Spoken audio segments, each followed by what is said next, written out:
O mês de junho, nós vamos estar tratando do tema, o Espírito Santo. E hoje nós vamos começar a série dizendo ou falando sobre quem é o Espírito Santo.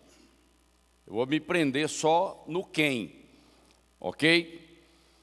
E eu não posso falar do Espírito Santo sem olhar para a Bíblia. É óbvio que a revelação que nós temos é a revelação que vem da palavra, ok? Libera o primeiro slide aí. Quem é o Espírito Santo? Segundo a palavra, não é a opinião do Ney. A opinião do Ney não importa, o que importa é a palavra. A partir dela, do fundamento dela, eu tenho a revelação de quem é o Espírito Santo e o que ele faz, ok? E aí nós citamos um versículo de Salmos 11:3, quando os fundamentos são destruídos, que pode fazer o justo? Na versão da NVI, que eu acho que é a melhor. Sem fundamento, a casa não se sustenta. Essa que é a verdade, ok? Vamos em frente então. Segundo slide. Espírito Santo, necessário é colocar as ideias em ordem, porque a gente imagina quem é o Espírito Santo, eu acho, eu ouvi falar, isso não funciona, é o que a Bíblia diz. O justo anda por fé, e a fé anda sedimentada na palavra. É a revelação primária de Deus para nós. E aí, para calçar, usando o exemplo de Jesus, e eu transfiro isso para o Espírito Santo, lá em Marcos 8, 27 e 29, e saiu Jesus e os seus discípulos para as aldeias de Cesareia de Filipe, e no caminho perguntou aos seus discípulos, dizendo: quem dizem os homens que eu sou? Quem? E eles responderam: João Batista, Elias, profeta, enfim, ouvi falar. E ele lhes disse: mas vós, quem dizeis que eu sou? Essa revelação só pode ser pelo Espírito. Para eles muito mais, que nem Bíblia tinha, né? Nós temos a Bíblia, pelo menos. E respondendo Pedro, lhe disse: tu és o Cristo. Essa é uma revelação do Espírito. Isso não vem da religiosidade, não, porque o judaísmo não conseguiu fazer isso, e era a melhor religião da época, ok? Lucas 10, 26, o que está escrito na lei? Pergunta Jesus. Como você a interpreta? É outro nível de revelação também. Como que você lê a Bíblia? Do seu jeito? Ou do jeito de alguém que você segue? Sem a luz do Espírito eu não compreendo essa palavra. É simples assim. E uma chamada: não confunda revelação que vem da palavra, que é algo do Espírito, revelação primária, com experiências subjetivas. Aliás, as experiências subjetivas têm que passar pelo crivo da palavra. Caso contrário, eu não sei o que é. Pode ser um espírito de confusão. E ali em 1 Coríntios capítulo 2, versículo 15 diz: o homem espiritual, aquele que é cheio do Espírito, cheio da palavra de Deus, ele discerne o bem e o mal. Simples assim. Mas o carnal, o natural, o incrédulo, ele vem com o achismo da experiência dele. Então nós temos que tomar cuidado com isso. Outro slide, porque hoje nós temos que correr um pouco. O Espírito Santo, colocando as ideias em ordem, é o meu entendimento que tem que se submeter à revelação da palavra. Santifica-os na verdade. Só tem uma verdade, viu? Não é duas nem três, é uma.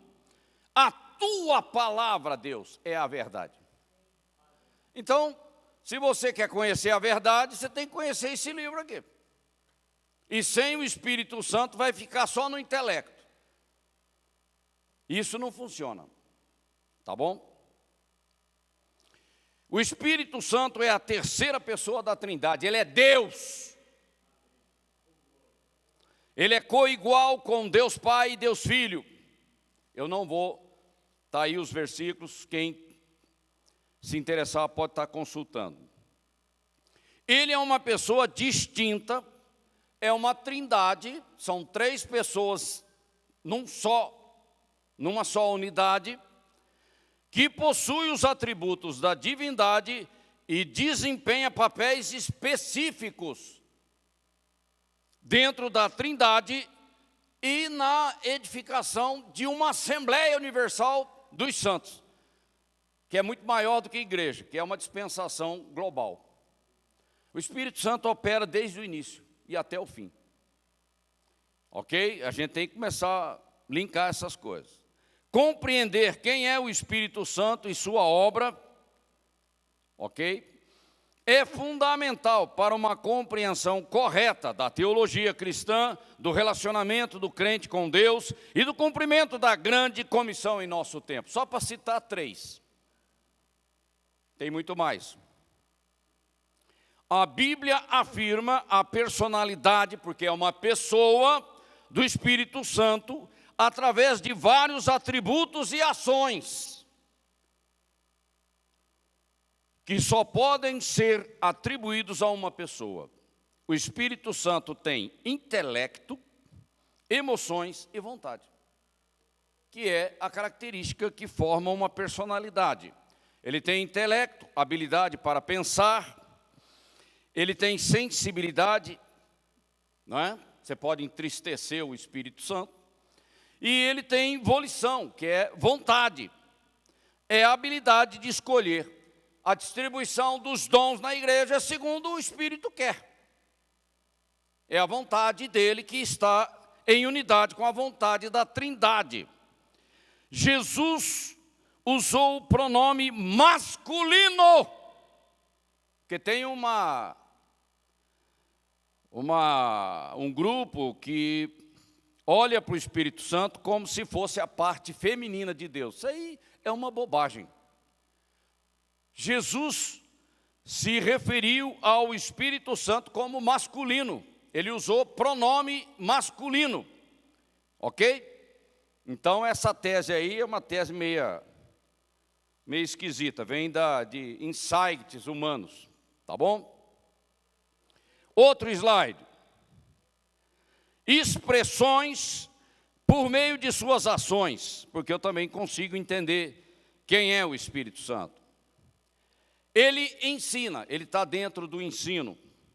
Ele ora, ele intercede com a gente ou nos ajuda na intercessão. Ele ordena, não é? Com imposição de mãos, a unção do Espírito Santo. Ele testifica, ele fala, ele guia, ele realiza essa questão da comunhão, tanto na igreja quanto com Deus e com o Senhor. Ele opera milagres, ele é o Espírito da revelação, porque é ele que conhece as profundezas de Deus. Ele faz segundo a sua vontade, como ele quer. Não é? Principalmente na questão dos dons espirituais, fica muito claro. O Espírito Santo, ele é o Espírito de verdade, que expressa o Espírito de Deus, da Trindade. Mas ele também é o Espírito da verdade. E João que fala isso. O Espírito da verdade. E os pronomes que ele usa, outro Consolador, outro, aquele, o Espírito, ele, são as expressões que a Bíblia usa para se referir ao Espírito Santo. E no resumo nós temos, ele é o Consolador, ele é o ajudador, ele é o advogado, ele é inspirador, ele é intercessor, ele é capacitador e ele é o operador. Não tem nada que a gente possa fazer sem o Espírito.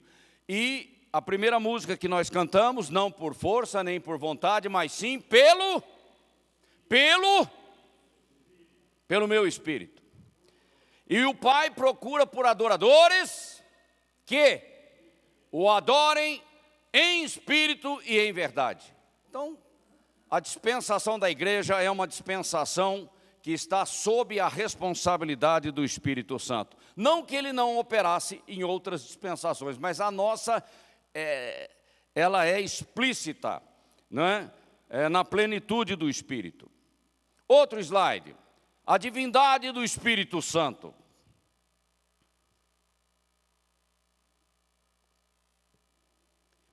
Eterno, onipresente, onipotente, onisciente. Ele é Deus. O Espírito Santo é o Espírito do amor. Porque o amor de Deus, o amor ágape, foi derramado em nosso coração pelo Espírito que nos foi dado.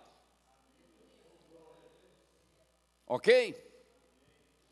Ele é o Espírito da verdade, ele tem soberania, ele opera como quer, é lógico, dentro dos propósitos da Trindade.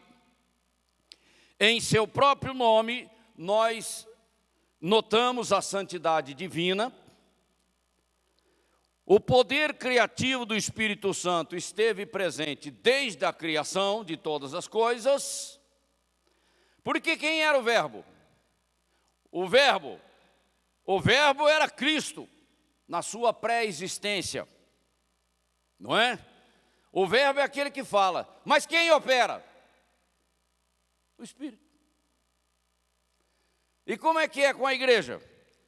Você ordena para o demônio, saia em nome de Jesus. Você fala, o Espírito bota ele para fora. Vocês estão entendendo? O braço, a operação divina é o braço do Espírito. É lógico que também vai ter aí a ação dos anjos. Também notamos a obra do Espírito Santo na ressurreição de Cristo. Ele ressuscitou pelo poder do Espírito. É o mesmo Espírito que opera na vida do crente, da igreja, para que ele possa reinar em vida e também na nossa ressurreição. É o mesmo Espírito, ok? Próximo slide.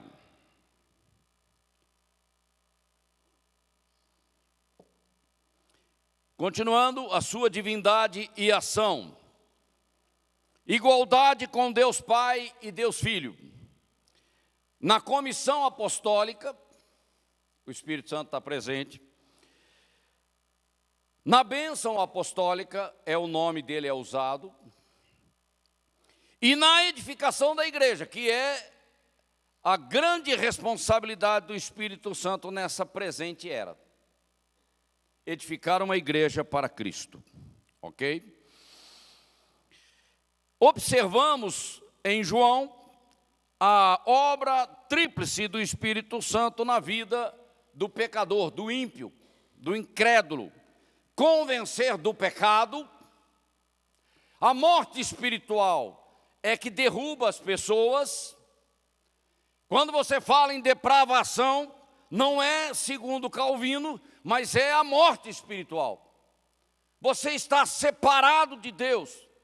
E a gente vê isso em Gênesis, quando eles observaram, nós estamos nus. Mas quem disse para vocês que vocês estavam nus? Já começa aí. A morte espiritual, ela entrou imediatamente na raça humana. Não esperou botar o Adão para fora do jardim, colocar um querubim com uma espada flamejante na porta, se é que tem porta, ok? Não, já começou quando ele comeu a fruta. E aí ele ouve a voz de Deus no jardim e ele foge de Deus. A morte espiritual entrou de imediato. Ok? E aí você convence do pecado. Eu sou um pecador, desesperadamente eu preciso da graça de Deus, que é Cristo. Não é outra coisa. Ele me convence da justiça que vem de Cristo, não da justiça do homem, não por força nem por vontade, mas agora a justiça de Cristo que me é imputada, ela também é operada em mim pelo braço do Espírito. Está lá em Romanos 2:10. E convence do juízo, porque nós temos duas ressurreições, a da vida e a da condenação eterna. Está lá em João 5:29. O Espírito Santo trabalha isso na vida do pecador. Na vida do crente, ele já trabalha em cima de 1 João 1:9 e 10. Se confessarmos os nossos pecados, a tristeza, segundo Deus, opera para o arrependimento, para que não sejamos condenados com o mundo. Examine-se o homem a si mesmo. É a operação do Espírito Santo da consciência, porque precisa mexer na metanoia. É aqui, é na minha convicção, no meu entendimento, para saber quem Deus é, conhecer a sua perfeita vontade e praticá-la com entendimento. Por isso que eu entrei com o assunto de fundamentos. Quando você remove os fundamentos, o que sobra? Nada, não é? Também temos o milagre do novo nascimento, ali em João 3, a capacitação para a verdadeira adoração, Jesus falando com a mulher samaritana, empoderamento para a grande comissão, Atos 1:8, quando aqueles discípulos estavam no cenáculo, aguardando a promessa do Pai que Jesus enviaria, né? Jesus diz assim: o Pai vai enviar a promessa em meu nome. Por isso que ele diz: convém que eu vá, para que o Espírito venha. Eles já eram salvos, ok? Mas aí a grande comissão, que é uma tarefa, não fala da salvação em si, mas de proclamar as boas novas da salvação. É trabalho. Aí eu preciso de um empoderamento do Espírito para fazer isso. Na minha força eu não consigo. Nenhum homem religioso levantou um paralítico da cadeira. Se conseguiu fazer, é por espírito maligno. Então a gente tem que começar a entender qual é o propósito do Espírito Santo na grande comissão. E recebereis poder ao descer sobre vós. Porque dentro já estava. Porque ninguém pode receber o sobre sem estar inserido no batismo do Espírito Santo, que é inserido no corpo de Cristo. Capacitar, inspirar e guiar o crente salvo. Nós andamos por fé. E essa revelação vem do Espírito. O que eu vou fazer, o que eu vou comprar, oro por quem, como orar. O Espírito Santo está o tempo todo guiando a igreja. Metanoia e arrependimento no crente salvo. Mudança de entendimento. Entendimento, frutificação, unção, paz, gratidão, alegria, perseverança. São as expressões da obra do Espírito na nossa vida. E enchei-vos do Espírito, que é uma ordem que está lá em Efésios 5:18. Não é para se encher de outra coisa, é para se encher do Espírito, para que a carne não prevaleça. Outro slide. Agora os seus nomes. Os nomes que nós encontramos na Bíblia com relação ao Espírito Santo. Agora com relação ao Pai. Ele tem uma relação com o Pai, lógico. Ele faz parte da Trindade. O Espírito de Deus, o Espírito de nosso Deus, o Espírito do Senhor Jeová, o Espírito de seu Pai, o Espírito do Deus vivo, o Espírito do Senhor. Você olhando assim, você fica meio, pode dar ficar meio confuso para você. Espírito do Deus, de Deus, ou do Deus vivo. Deus é Espírito, o Espírito Santo é Espírito. Quando você fala o Espírito de Deus, você está falando do Espírito Santo que atua em nós, que opera em nome de Deus, porque Ele faz parte da Trindade. No espírito humano, recriado. A mesma coisa o Espírito do Senhor Jesus Cristo. É o Espírito Santo operando em mim, em nome do cabeça da igreja. Eles trabalham juntos, numa obra perfeita de cooperação. Outro slide. Continuando com a questão dos nomes, agora em relação a Cristo, o cabeça da igreja. O alvo do Espírito Santo é glorificar a Deus através do Filho. Ok? O Espírito de Cristo é o selo do Espírito Santo na vida do crente salvo. O Espírito de Jesus Cristo, que é socorro, auxílio na vida do crente salvo. E o Espírito de Jesus. Porque quando você fala que tem a mente de Cristo, que mente é essa? E Paulo diz, nós temos a mente de Cristo, que é o Espírito da nova aliança. É a mente do Espírito Santo que age em unidade com o cabeça da igreja. E toda obra de santificação é para que nós tenhamos a mente de Cristo plenamente desenvolvida na nossa vida, que me faz lembrar daquilo que está em João 10:10. Eu vim para que tenham vida em abundância. Que é a mentalidade do Espírito, que é o Espírito da fé. E você acessando toda a herança que você tem em Jesus Cristo, que foi conquistada na cruz. Ok? E nós temos a mente de Cristo. É lógico, ninguém tem a plenitude só Cristo tem, mas Ele dá daquilo que Ele tem, Ele mesmo, aquilo que Ele tem, Ele distribui na igreja, ok? E uma pessoa consegue ter a mente de Cristo completamente desenvolvida, enquanto nós estivermos nesse corpo, eu acredito que não, mas o corpo, quando o Espírito Santo distribui os dons, ministérios e tudo mais, no coletivo a gente se aproxima muito mais da mente de Cristo do que individualmente. Isso é sabedoria de Deus, né? Para que a gente aprenda a andar em dependência e cooperação. Outro slide.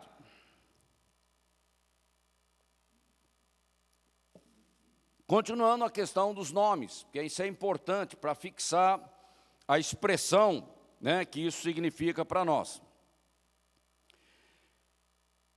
Espírito eterno, Espírito de vida, Espírito de santidade, Espírito do Senhor, o Espírito da sabedoria, Espírito de e da verdade e o Espírito da graça. Ok? Ele está presente em tudo. Tá bom? Continuando, o espírito de adoção de filhos é uma obra dele, é espiritual. O espírito de fé, porque a sabedoria de Deus está na nossa boca. E nós falamos, e falamos com entendimento e com ousadia. E a palavra profética liberada, ela realiza a obra. Nós temos o mesmo tipo de fé de Deus. Ele fala e acontece. E nós também. Não somos filhos de Deus? E Jesus não confirmou aquela passagem do Velho Testamento? Vós sois deuses. Ele falou isso e confirmou. Como que nós somos deuses? Pelo novo nascimento. A natureza de Deus agora está em nós. O nosso espírito foi recriado. Nós somos de uma nova criação.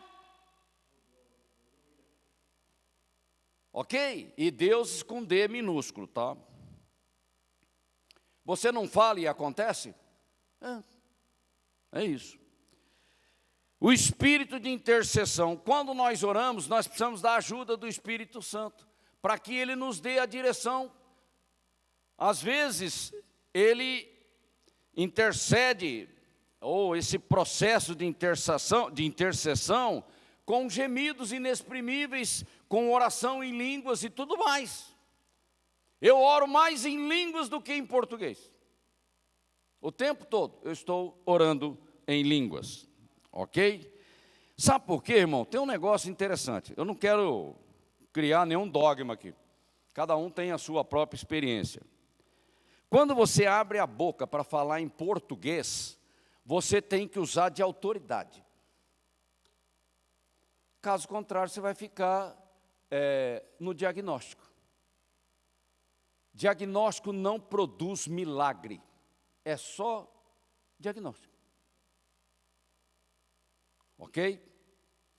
E quando você está diante de uma situação que você não tem sabedoria para entender, você tem que orar em línguas, porque a revelação vem do Espírito. Entende? Mas cada um tem a sua própria experiência. Eu, quando vou me levantar para orar em português, eu já vou fazer guerra espiritual. Já é de cara, não tem conversa. Eu vou ficar diagnosticando a circunstância, como é que está. Não adianta, vai ficar falando da doença, do médico, do plano de saúde, do plano funerário, aonde você vai enterrar o cara. Isso não funciona, isso aí não traz vida. Eu já levanto em nome de Jesus. O crente fala pouco, mas quando fala é para destruir as obras do diabo. Isso para falar em português. Mas tudo bem. E o último slide. Hoje eu vou bater o recorde, hein? Depois eu quero ganhar um prêmio. Glória a Deus. Esse aqui já é mais interessante, porque é bastante conhecido. Os símbolos que refletem, expressam as manifestações do Espírito: fogo, vento, água, óleo, selo ou penhor e pomba. São as expressões que a Bíblia mostra, não é? O fogo aqui, vocês não vão conseguir ler porque a letra está pequena e eu não consigo aumentar isso. O fogo, ele fala de zelo, purificação, queima, aquece, ilumina, espalha e purifica. Espalha mesmo? É que a letra aqui também está pequena. A pomba, ela fala de brandura, doçura, amabilidade, inocência, paz e pureza. Inocência é diferente de ingenuidade. São duas coisas que têm significados diferentes. Tá? Selo, possessão, posse, pertencimento, segurança, inviolabilidade. É o selo do Espírito que estabelece a minha segurança eterna. Vento, regeneração, ação, imprevisibilidade. O vento a gente não sabe de onde vem, para onde vai, mas a gente vê que ele está passando. O azeite, utilidade, frutificação, beleza, vida e serviço. Porque vai se referir à unção que nos capacita a realizar a obra. E gozado, no Velho Testamento a gente vê pessoas sendo ungidas para alguma coisa, na igreja também. É apenas uma expressão daquilo que acontece dentro. Purificação, saciedade referente à água, vida frutificante, indispensável. A água que nos lava, que nos purifica, enfim. Esses são os símbolos que nós encontramos na Bíblia a respeito do Espírito. Amém? Amém. O conselho que eu dou para vocês. Ultimamente a gente tem visto muitos escândalos nas igrejas.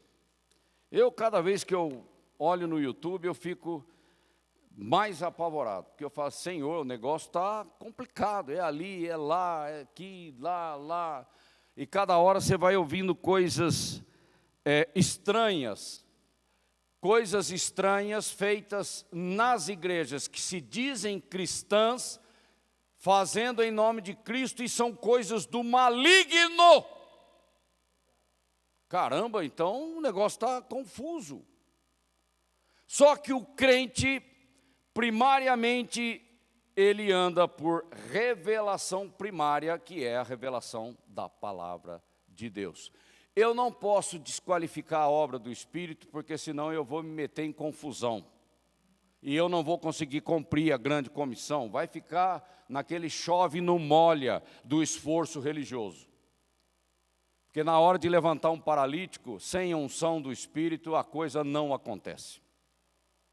Então não adianta só ser uma igreja bem organizada, com uma doutrina até bem certinha, só isso não basta. Eu nasci pentecostal, eu não vim da reforma, de maneira nenhuma. A minha origem, o que Deus fez na minha vida já foi dentro do contexto pentecostal. Então, por isso que eu não dou muita bola para essa questão do protestantismo. Eu vim do Pentecoste, e é assim que Deus quer, é assim que Deus opera na igreja. E não vai mudar nunca, porque o livro de Atos é o fundamento para a igreja hoje. Não mudou nada, não mudou nada. Não adianta pastor ficar inventando moda, porque moda não resolve o problema da grande comissão. Porque não passa de ativismo. Ok?